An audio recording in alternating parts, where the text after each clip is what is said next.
It was a different mission in that it was more a multi-service. We were supposed to go in and simply draw a large amount of enemy troops away from a smaller operation in another area.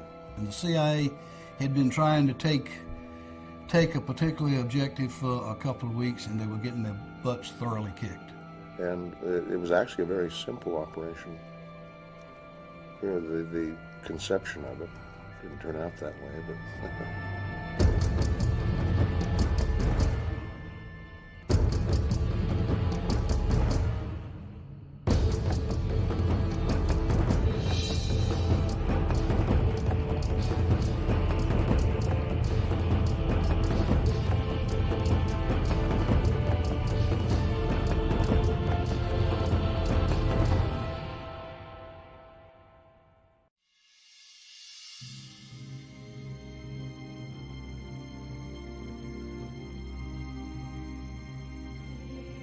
General Abrams, who was the commander of all of the military forces in Vietnam, he did not like special forces. But when he had a job that he wanted done, SOG was the first unit he went to. They knew that we were capable of doing about any job when maybe some of the other units might not do it. I have my own feelings about Tailwind, but when they selected a company from SOG, they didn't expect to get us out. But I just remember them saying that this was going to be the deepest penetration, something like 100 kilometers behind their lines. We knew right up front the mission was to blow up a bridge. Actually, what we were told is the mission was to cause a diversion, that there was a group of CIA mercenaries that were getting hammered in Laos, and in order to save them, we had been requested to cause a diversion, and that was the mission. during Tailwind we were surrounded all the time, I think. They weren't a coordinated fighting force where they attacked all at the same time. They would hit us from the back, the sides, the front, and they would be alternating as we were moving, and they were trying to bring more people in to surround us. So everybody had been wounded multiple times, low on ammunition, tired. Nobody had any sleep. We weren't resting because we were constantly on the alert. We didn't know when we might be attacked or overrun. We were out of food, almost out of ammunition. There was no water. We could probably have not gone another day in the condition we were in. We would have probably just elected to find as good a defendable position as we could and set up a perimeter and fight it out to the very end. We were at the breaking point where it was total exhaustion. We came across a underground ammo storage depot, an ammo dump.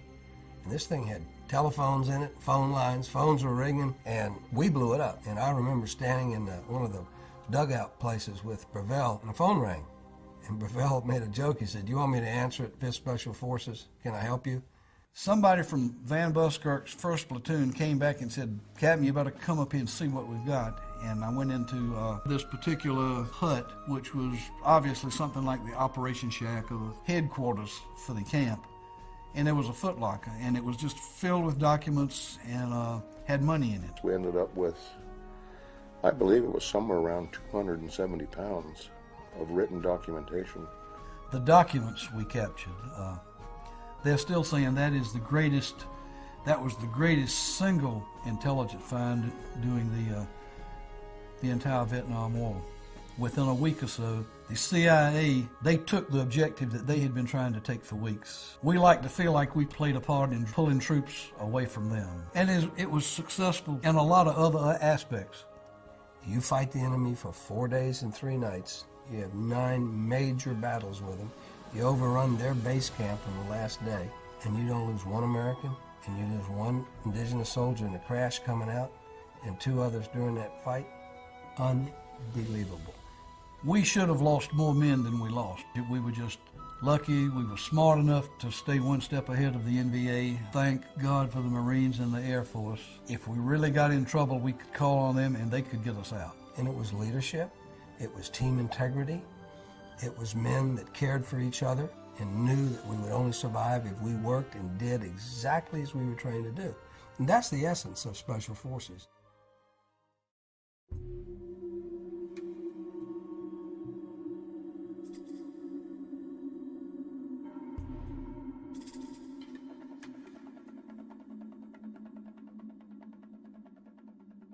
The first time I knew anything about this was one night.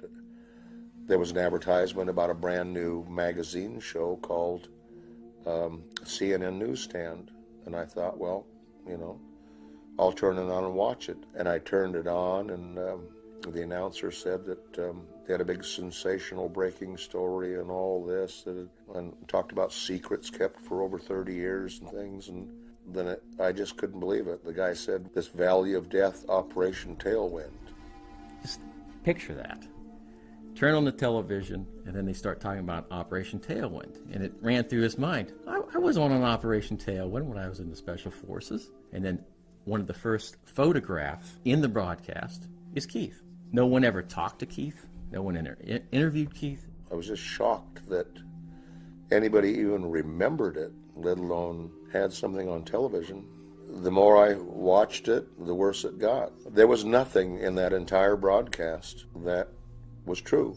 30 years later, your photograph is going to show up on a national news network that labels you as a war criminal, states that you committed war crimes. You killed women and children. You murdered your fellow soldiers. You wiped out villages. It was hard, and it's still hard, to really think of what had to be going through his mind. And then, you know, Michael ends up on there in Van Buskirk, and I couldn't believe it. They approached me, asked for doing an expose on veteran benefits. Not Tailwind. Tailwind wasn't even mentioned until they got there. And then all of a sudden, it's no longer about my benefits, okay? And I was duped into it because there was a possibility, and it had been mentioned to me on several times. Looking back on it, thinking, I'm going, where in the hell can I be exposed to anything that has a nerve agent in it? I think April Oliver misconstrued, for whatever reason she wanted to, what I said. And she changed a lot of what I said. I would say the things off camera to her, and I think some of the things she edited intentionally to change what was there. And there was indicator after indicator after indicator after indicator that she was absolutely on the wrong track. And, you know, if she found something that buttressed her story, she used it, no matter how stupid it sounded or how uncredible it was. We were accused of killing civilians and possibly killing some of our own people who were POWs. That concerned me, because that made us war criminals. My mom had the families and people watching it. I was disgusted. All of a sudden now, instead of helping with my benefits, I'm a goddamn baby killer. I've had people come. I had an old lady come up to me in the Atlanta airport in the service, start beating me with her purse, calling me a baby killer. They ruin your life, and they don't care what they've done to you. And then when you try and take some kind of action against them, they intentionally victimize you again. There's some allegations, there's some things you can say about people that the very act of saying them tarnishes someone's reputation for the rest of their life. They have ruined my life to this day. That program aired. Now the veteran is saying, we're not going to give you any benefits, because CNN retracted their story and there was no gas use.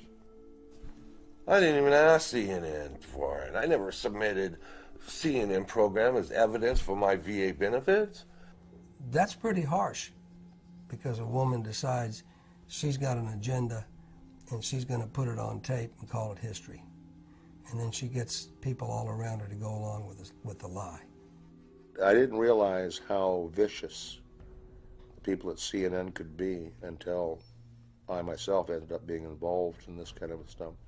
They have absolutely no respect for anyone. I absolutely believe in a free press. I think a free press is one of the great institutions of our society. And if there's anything that's going to tend to keep us free, it is a free press. But along with their power, along with their right, their absolute right to bring us the truth, is the obligation to bring us the truth. I think Tailwind is a good example that could be taught to journalists or the media coming up, that, you know, if you're going to do a story, don't bypass your experts. I would like to see that all of us vindicated, that it was not a true story. I would like to see them admit they intentionally made it up for their own benefits. When you make mistakes, the first thing you do is you acknowledge it, you apologize, and you go forward. They have not acknowledged it, they have not apologized, and screw them on going forward. If all they want to do is make money, we are going to go down and make them famous for making money. You know, we did a hell of a job, and we did it right at that time, and we all came out alive. And that's what they should be telling people.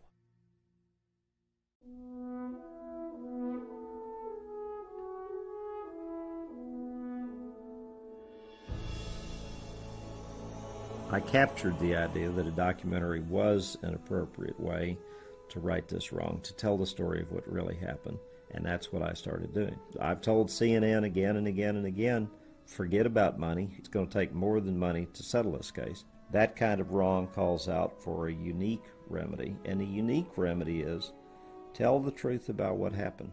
Tell the truth about who these people really are and what they're really made of, and don't tolerate for another second the American press branding these people as cowards or dope dealers or dope smokers or ne'er-do-wells, all of which is false and has been false for the last 40 years.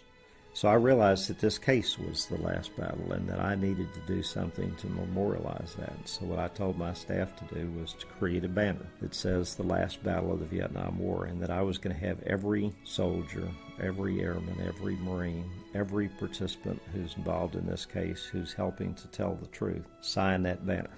And that banner has 75 or 100 signatures on it. Now, interestingly enough, including the lawyer for CNN, they don't understand yet how, because they think they're on the other side, they don't understand how they're going to tell the last battle of the Vietnam War and how they're going to support our side, but they're going to do it because indirectly or directly we are going to get to the truth of what happened in this case, and we're going to show it, and we're going to show it with them kicking and screaming all the way to the bar of justice.